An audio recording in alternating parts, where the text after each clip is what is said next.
wanted to record a message for you to help you get settled in on your first night. I actually worked in that office before you. I'm finishing up my last week now, as a matter of fact, so I know it can be a bit overwhelming, but I'm going to tell you there's nothing to worry about. You'll do fine. So let's just focus on getting you through your first week, okay? Let's see. First, there's an introductory greeting from the company that I'm supposed to read. It's kind of a legal thing, you know. Welcome to Freddy Fazbear's Pizza, a magical place for kids and grown-ups alike, where fantasy and fun come to life. Fazbear Entertainment is not responsible for damage to property or person. Upon discovering that damage or death has occurred, a missing person report will be filed within 90 days or as soon as property and premises have been thoroughly cleaned and bleached and the carpets have been replaced. Blah, blah, blah. Now, that might sound bad, I know, but there's really nothing to worry about. The animatronic characters here do get a bit quirky at night, but do I blame them? No.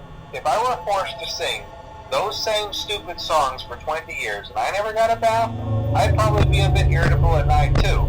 So remember, these characters hold a special place in the hearts of children and we need to show them a little respect, right? Okay.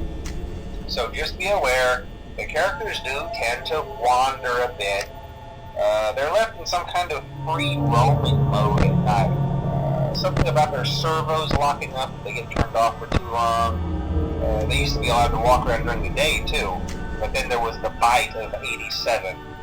Yeah, it's amazing that the human body can live without the frontal lobe, you know.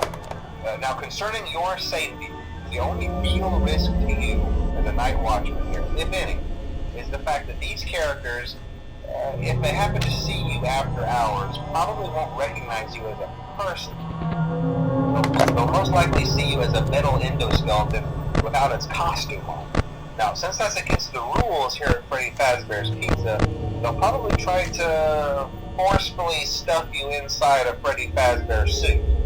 Now, that wouldn't be so bad if the suits themselves weren't filled with cross beams, wired, and animatronic devices, especially around the area. So you can imagine how having your head forcefully pressed inside one of those could cause a bit of discomfort and death. The only parts of you that would likely see the light of day again would be your eyeballs and teeth that pop out the front of the mask. Yeah, they don't tell you these things when you sign up. But hey, first station of the breeze. I'll chat with you tomorrow. Check those cameras and remember to close the doors only if absolutely necessary. Gotta conserve power. Alright, good night.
day two. Congrats. I won't talk quite as long this time since Freddy and his friends tend to become more active as the week progresses. It might be a good idea to peek at those cameras while I talk, just to make sure everyone's in their proper place, you know. Interestingly enough, Freddy himself doesn't come off stage very often. I've heard he becomes a lot more active in the dark, though, so hey, I guess that's one more reason not to run out of power, right?